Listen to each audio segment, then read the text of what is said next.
Well, now did you hear this? We're sending 1,000 New York City cops over to Iraq to restore order and help set up the police force. Now, they're not going to stand out.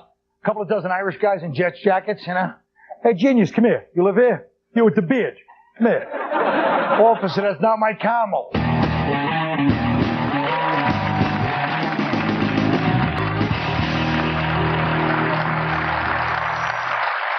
Hi, boys. Dig in. Ooh, look at that little... that's the spirit. Drink up, right? Have a little fun once in a while, for crying out loud. The only one that ever eats on this show. What, is this a weird way to open? Now, listen. How about this New York Baghdad cop thing? What do you think? Well, test pattern show. I'm going to tell you. A blatant. No. I think the New York police going over there, that way they'll finally find the weapons of mass destruction after they plant them. See? Spoken. Because I don't trust cops. Yes, I understand. You know, but there are no black people in Iraq, so how are the cops going to know who to shoot at? Thanks, applause break. Thanks, applause break. Yes. Well, he had to be liberal today because he was dressed like Jeff Tweedy from Wilco. But you got to say it's a really brilliant move when they're cutting cops here to then send more over there. You know, because we're not going to hell in a handbasket as it is. Let's just, and while we're out of transit cops, get those guys over. Send all the cops. Send firemen too, for God's sake. Well, get them all out of here. As a matter of fact, why don't we go? Oh, Jesus, angry. It's true, though. You're going to have a bunch of jaded, Baghdad cops in 10 years, like New York cops. I'm just in for my 20. Get out of here. 20 and I'm out. Send the cops that we don't need. We don't need certain cops. So it's not like, oh, well, okay. Who are these cops? Crossing guards. We don't need no damn crossing guards for cops. Women cops. Get rid of them. Oh my, we don't need women cops. With their flat asses and that bad hairdo. Need a maid? Let them go to the WNBA where that kind is accepted. They can't, I mean, it does seem crazy because there's going to be so many cultural differences. How the cops going to know? I mean, one of the biggest things cops have to do is clear up domestic disturbances. And over there, it's like you can beat your wife for anything over there. You could hit her for showing too much eyebrow. And, you don't even have to be drunk or shirtless. So, that's right. But don't you think this is going to piss off the people there already? Because they're already pissed off. Don't you think this is going to add more to it that we're sending our cops over here? The cops that we don't even like. I mean, black people don't like. Well, we like them. But I'll tell you something. First of all, they're all going to be detoxed in the first week because there's no drinking over there. How do you think it feels to be a cop and they don't go drinking? That's got to hurt. No? Well, speaking on that same subject, what Lewis was bringing up, New York is broke, okay? That's the big word. Now, is this insane? How could this city with this many millionaires and billionaires be broke? It's pretty psychotic. What's going on? I'm from Philadelphia. We're doing just fine. Yeah. Philadelphia, you've been broke for like 40 years. No. There's nothing in Philly. We're doing great in Philadelphia. You're not. There's nothing there. You're barely a city. You're like a diorama. This is a city. We've been nice to you for a long time because you have decent sports teams, but your city is awful and nobody wants to know. I'm not even angry. I'm from Philadelphia. Wait a minute, but we have money though. To me, it's amazing. I mean, there has to be some systematic. If New York City could go broke, any place could go broke. How do you know they're broke? How do you know they're broke? What do you think, the mayor's lying? Yes, he just comes on and says we're broke. I never seen the books. It's the stock market. And you never will either. If I have anything to say about it. It's the stock market. It's the whole trickle down thing. I mean, this whole city's fueled by the stock market. Right. And when these guys, it's all reverse trickle down economics. If you have these bond traders and stockbrokers not making their $1 million bonuses, that's going to affect the cocaine dealers and the high-end escorts. And, then the escorts, they don't get their nails done as much. That affects the Korean community. It spreads all over the city. That's very good. God damn it, that's good. That was very smart. Once again, though, you got this thing of like, the schmuck mayor we got is he, instead of going he's dealing with smoking in bars. That becomes his obsession. He deals with that. Meanwhile, they're looking at the numbers. The numbers don't add up. We don't have anything. We don't have anything because they blew up 2 buildings, and the federal government's going to cut. Oh, did I lose my? I'll get that for you. I lost my voice. Keep talking. It's fine. Here you go. $350 billion. Getting all hot and bothered. Calm down. It's irritating. The federal government's going to cut $350 billion in taxes. That's what, George wants to do. So, to take some of that money and send it here. Look, we took the hit. Hello? We took the hit. So say, we're going to cut cash. We're going to, he's going, well, we're going to stimulate the economy. What? You gotta have an economy to stimulate, jackass. Do we have a doctor for lawyers? You have a heart attack. I feel better now. Yeah, but don't. Jesus, Lord, she's going at it, man.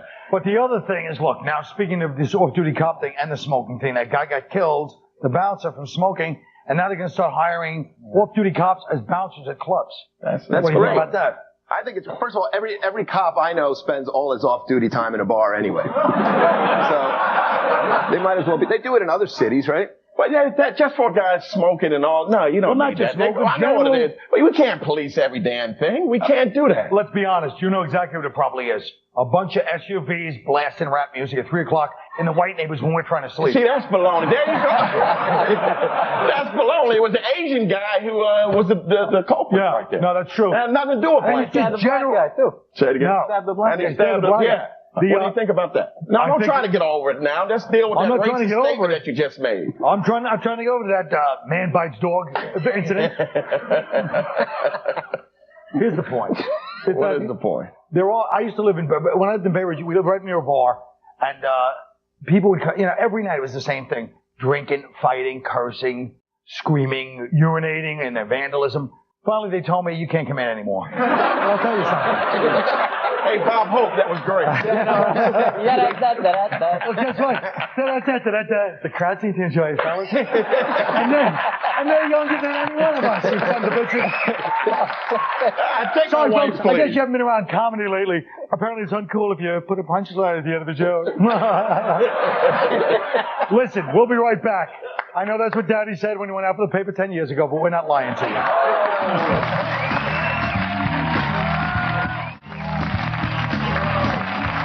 Okay. Well, first off, let's face it, there was another violent attack last week in baseball by a fan. Now, see this kind of nonsense that goes on? All right, look, I hope it's up there because I don't see anything, but what do you think about this madness? I think it's your people. Irish people. That's all it is. Drunk Irish people. Let's deal with it the way it's supposed to be dealt with. Irish people just look in the camera and tell them to stop. You'll end it right now. That's your folks. Drunk, and they always got their shirts off like they're in shape. I'll tell them to at least keep their shirts on. I think it's great. I think it's great. Baseball's boring. Never been a contact sport. You finally get a couple of drunks every couple innings. Tackling umpire. I thought it was hilarious. But they never can fight. At least give me a good fight. That's the best part of it. He couldn't even run. You saw him. He was going sideways. The reality is some of these umps do suck. Yes. Maybe this will just keep them on their toes a little bit, I just say, better these guys there than in a comedy club. I deal with them they don't even know where they are. And to get them out there where they can run around and have some, Yeah, but none of them know how to fight. They can't fight. It's the you're Irish people. I'm gonna stay on them, man. They cannot fight. Stop it. Why does he get to be racist? Because I can. They all fight like this. This is Irish guy. You can only be racist if you make a point that we can't deny. Look, Irish people can fight. Billy Kahn. It was a few years ago. That was 1930. But he was good. How broke do you have to be? It's like, what, 2 weeks into the season, or 3 weeks, and you're already psychotic. Your team's record is 7-5. What difference does it make? You got money on it. But it's because a lot of these people, I hate to be on a sophisticated level of psychology that I am, but a lot of these people, they watch the ref blow a call and they get mad because they're drunk on all the blown calls they've made in their lives. The fact that they could have invested in Pfizer and when Viagra came out, the fact the relationship they made. Call, it was the first inning. There wasn't nothing even going on. What was it? And he attacked a big Dominican Marine. Dominicano. Was it Dominican rap? Yeah. Both incidents were at the same ballpark, though, right? Yeah. So I don't like how they're making it like it's the whole league. It isn't. It's just It is. people on the south side of Chicago. But don't you think that... That's a good point. It is. They won't bring that up, yeah. A lot So of these that's people, what Irish it's people. part of our culture now where everybody wants to be, nobody's happy just sitting back and watching anymore. You got to be involved. It's all that reality show. These are people, they're too stupid for a game show. They're too chicken for Fear Factor. They're too ugly to get on Survivor. So they just run out and make fools of themselves on television. But wait a minute. Survivor has some good-looking people, but That's what I'm saying. You're right. I'm really an idiot. But listen to this. Don't you think when you look at like any other place, their fans go out and like, you go to England, the soccer fans like kicking to death while they're singing the best hits of Ministry and stuff. Any other place, people are psychotic. All fans are pretty well behaved. Just once in a while, it's a drunken person of Celtic extraction. Well, in Philadelphia. A Celtic American. Now, let's talk about this. Now, look at this. NBC. This girl's 13. This is a show on NBC on a regular network, okay? Take a look at this. 13. Good Lord. Oh, my goodness. Now, personal feelings aside, Did you put that in slow motion? personal perversions aside, don't you think? I know that's a racy number from Chicago, but is this? Don't you think we've lowered the age of consent on TV to like 14 now? Yeah. It seems like child porn is normal. Yeah. Yeah, that's like Baywatch for pedophile. I hate Say it louder, Billy. We don't have a great mic system. Baywatch for pedophiles, First time on, you gotta really hit home. Now look.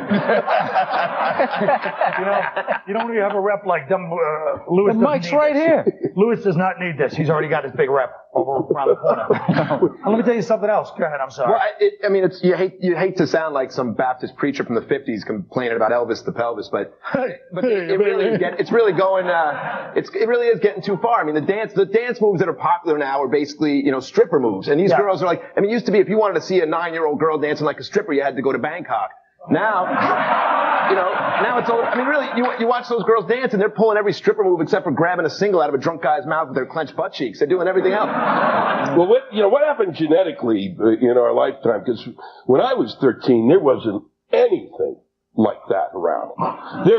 These girls were in front of like a Kenner baking set, baking stuff all day and eating it by themselves. It's like bowling balls, That's unbelievable. Where were they when I was, seriously. But we were. Well, I'm glad you hit the most important part of that on the head. Where were they when you were 13? Well, they're here now, huh, fellas? But the point is, that's a perfect example, though. We all find that funny, but 30 years ago, like 8 guys would have came up after the show, I didn't appreciate that, mister, and give it a big right hand. All people have was a right hand in those days. All right, look, we'll be right back with the only show where the guests don't care if they hate it or like, as long as they can humiliate others and me and themselves.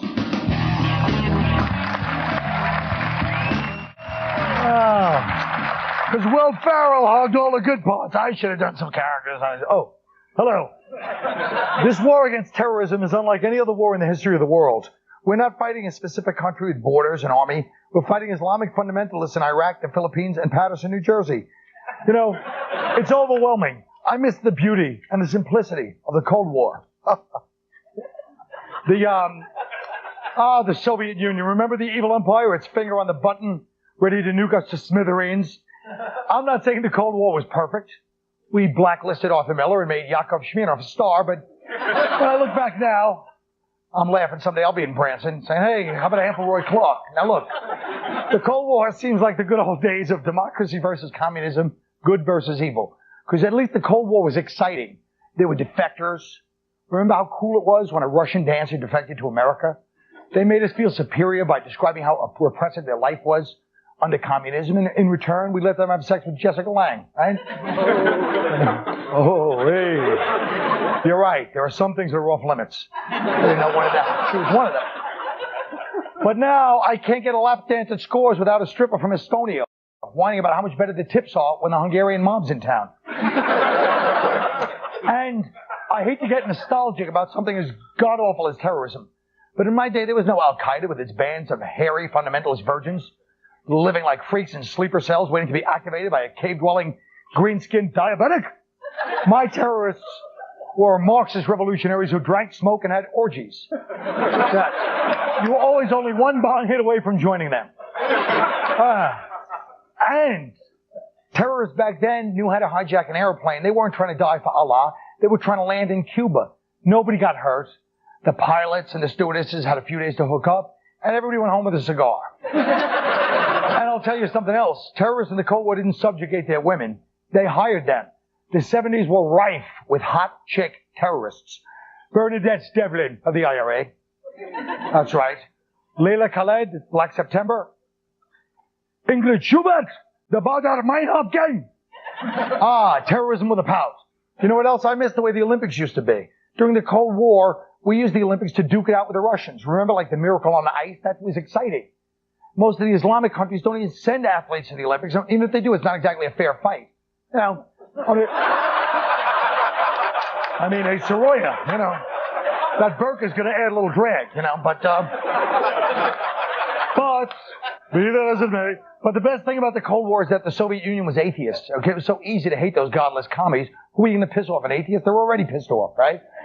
But now, if you say anything, if you say you hate Islam, everyone calls you a racist, and then the Muslim guy at work tries to prove that Islam is a religion of peace by making you read the only sentence in the Quran that doesn't end with death to the infidel. Oh, man. I miss the Soviet Union. Well, you know, my favorite Cold War president, or as I like to say, my favorite Cold War president, depends on how you really look at things, once said that change is the law of life, and those who look only to the past or present are certain to miss the future. Well, I don't want to miss the future, so I'm going to ogle the past and look but don't touch the present. Svetlana! Don't worry. I'm going to tip like an arms dealer from Budapest. We'll be right back.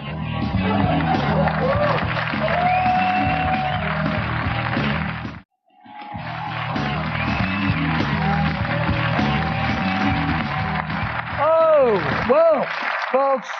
So, Keith, you like that actress in the last scene? Is that what you're trying to say? She was wonderful. She was a wonderful performer? Yes.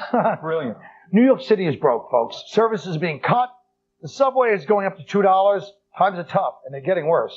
So I'm asking our resident economic experts, what product or service would you tax to raise cash for New York City? Louis Black. Well, I think we should tax crap. I mean, anything that's crappy. Anytime anybody buys something like a Britney Spears CD, the Titanic DVD, any performance by a ventriloquist, a hypnotist, or a mime, the movie The Core, or that idiotic Bringing Down the House, the musical version of Urban Cowboy and Cracker Barrel, to name just a few. If you want crap, you should have to pay twice as much for it. And if you're stupid enough to want crap, you're stupid enough to pay for it. And who'll be the judge of what's crap? I will, because I got a lot of time on my hands. All right. I'm warning you sons of bitches about applause. I don't care. Billy Burr. All right, this is what I think. I think we should tax, you could raise a lot of money if you start taxing people who dance on rollerblades. No, these people are the biggest jackasses in the city. They ruin Central Park for like 3 months out of the year. They listen to the worst music ever. They're always like skating backwards, like their ass is sticking out, with like this excited, like, ooh, what's the music gonna make me do next? Look, I think and on top of all that, they actually think they're cool. All right, so I think to be that irritating and not know it, you should have to pay a $50 unaware of being a douchebag tax. All right. No, I try not to encourage applause between each segment, because then when I watch TV, everything's applause, applause. Nobody ever gets the content. Excuse me, fellas, for looking out for our craft, you bastards. Greg. Thanks, Greg. Thank you. That deserves. Well, we already have huge taxes on cigarettes, so we just need to get more people to start smoking. Smoking is cool, and it's about time we got that message out to the kids. We should also tax those people sending those penis enlargement and mortgage rate spammings on the internet. Because I'm tired of the nagging sense that a lot of people out there seem to think I'm a guy with a tiny schlong that really needs to refinance. That one I don't lie, dude. Keith Robinson. You know what? I wouldn't tax anybody. What I would do is I'd make Mayor Bloomberg go out from place to place as a homeless person. Excuse me, I don't mean to disturb anybody, but if you got a quarter, maybe 50 cents, we can get ourselves a few cops and work things out. That's it, and it stunk. God, did that stink. It was a nice, low-key little acting piece, baby. I didn't He commit. did commit. Well, this is hardly the time nor the place. It was awful. I thought it was too good. All right, don't worry. It'll be blank by my bomb, so don't worry. I would tax everybody who uses the terms "don't go there." I'm not trying to hear that. What's up? 10 years after that commercial's been off the air. I'd like to continue talking about money, but we have to give these guys cab fare. So good night. We'll see you next time.